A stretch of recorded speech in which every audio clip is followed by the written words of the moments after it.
आज हम आप लोगों को विशेष कथा के अंतर्गत ये बताएंगे शिव शक्ति किसे कहते हैं। योग तंत्र के अनुसार पॉजिटिव और निगेटिव के एकीकरण को शिव शक्ति कहा जाता है। योग तंत्र में आकाश, अवकाश, नभ के बाद व्योम शब्द का भी महत्व आता है। जहाँ से अथवा जिस केंद्र से स्पंद निःसृत होते हैं उसे तंत्र और वेद, आगम और निगम भी व्योम कहते हैं। योग की भाषा में व्योम शब्द का अर्थ होता है परम पद। ब्रह्मांड का जो आदि नाद है वो ओम है। योग की भाषा में व्योम का अर्थ होता है परम पद। उसी को ब्रह्मांड के आदिनाद ओम को कहते हैं। उसी ओम का पर्यायवाची है परम तत्व। परम तत्व अथवा परम व्योम में लीन हो जाना योगी का परम पद या परम निर्वाण कहलाता है। संपूर्ण विश्व जो है द्वंद्वात्मक और मिथुनात्मक है। मिथुन का अर्थ होता है जोड़ा, अर्थात पॉजिटिव और निगेटिव इकाइयों का एकीकरण। प्रोटॉन्स और इलेक्ट्रॉन्स का एकीकरण न्यूट्रॉन्स की उपस्थिति में। इन दोनों के मूल में आकर्षण होता है और जहाँ आकर्षण होता है वहीं पर काम वास करता है। इसी काम को मिथुनात्मक कहते हैं। इसी के आधार पर तंत्र विश्व सृष्टि के मूल में शिव शक्ति संबंध अपना घोषित करता है।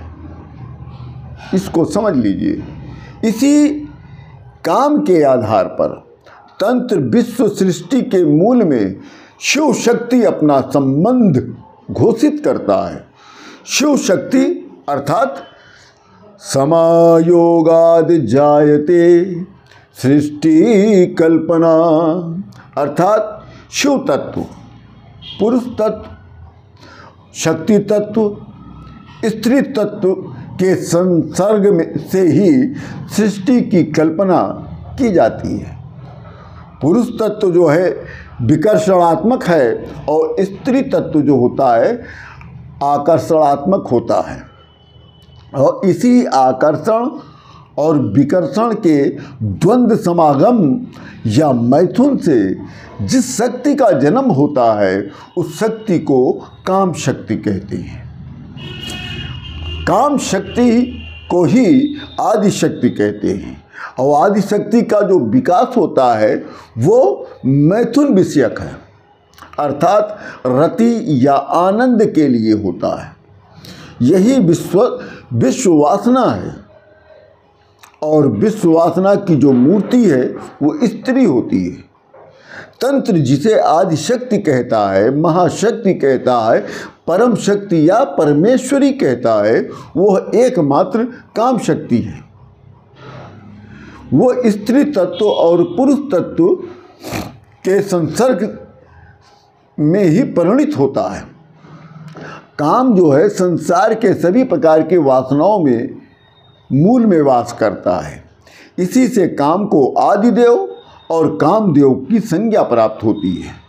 दोनों प्रकार की मौलिक ऊर्जाओं से अमूर्त जगत से मूर्त जगत का निर्माण होता है और दृश्य जगत स्पर्श रूप रस गंध नाद आदि की मनोहरी छटा से संयुक्त अणु और परमाणु से बना है। स्थितिशील ऊर्जा की अभिव्यक्ति सूक्ष्म तत्व प्राणवायु के रूप में होती है और जिसे वैज्ञानिक ईथर कहते हैं। यही ईथर संपूर्ण ब्रह्मांड में समान रूप से व्याप्त होता है। दोनों ऊर्जाओं के आकर्षण और विकर्षण के द्वंद्व के फलस्वरूप 3 प्रकार की विद्युत चुंबकीय तरंगें उत्पन्न होती हैं, जिन्हें विज्ञान इलेक्ट्रॉन, प्रोटॉन और न्यूट्रॉन कहता है। इलेक्ट्रॉन जो है ऋण विद्युत चुंबकीय तरंगें होती हैं, प्रोटॉन धन विद्युत चुंबकीय तरंगें होती हैं और न्यूट्रॉन जो होता है विद्युत विहीन चुंबकीय तरंग होती है। इन तीनों से अलग अलग 3 प्रकार की पावर फोर्स और एनर्जी मौलिक ऊर्जाओं का आविर्भाव होता है।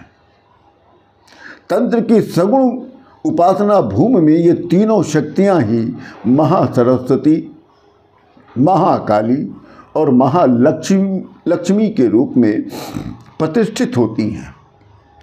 आगे चलकर यही तीनों महाशक्तियां क्रम से वाक शक्ति, प्राण शक्ति और मन शक्ति के रूप में प्रकट हो जाती हैं। इन्हीं तीनों के आश्रय से मानव के आंतरिक स्वरूप का गठन होता है और जीवन का निर्माण होता है। इसी को कहते हैं शिव शक्ति।